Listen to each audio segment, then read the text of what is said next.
Sophia de Méziani, Le chemin de la liberté, aux éditions Beaurepaire. Chapitre 2. Nussaïba passait son temps à la fenêtre, tentant infatigablement d'identifier chaque enfant du quartier. Ses yeux se portaient particulièrement sur l'un d'entre eux, dont le comportement provoquait en elle certaines réminiscences. Des souvenirs soudains lui revenaient, alimentant en son fort intérieur une certaine mélancolie.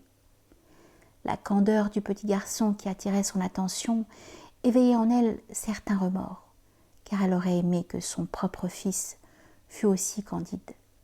Hélas, le destin en avait décidé autrement. Cela faisait déjà presque 10 ans qu'elle ne l'avait plus revu. Il lui manquait tellement. Elle vivait depuis dans une ambiance glauque. Elle culpabilisait en mettant cette séparation affligée et affligeante sur le compte de ses négligences maternelles. Elle avait manqué, lui semblait-il, à ses devoirs. Il aurait pu s'en sortir, pensait-elle, s'il avait connu une mère plus présente et surtout plus attentive et attentionnée. Depuis que son enfant avait été contraint de vivre loin d'elle, elle ne prononçait plus un mot.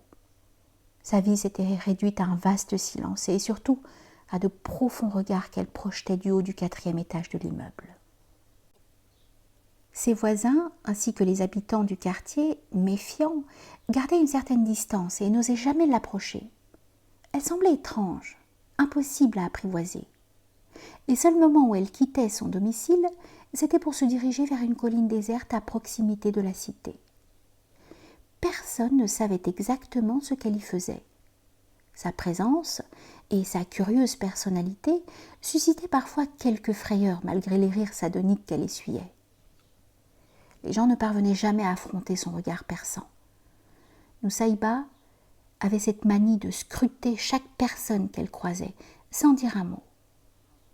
Le reste du temps, elle demeurait chez elle, profitant de la solitude pour tenter de percer les secrets de l'existence. Un beau jour, elle était revenue de la colline, le visage blafard. Une expérience mystérieuse s'y était produite. Peu de temps après, elle rendait l'âme.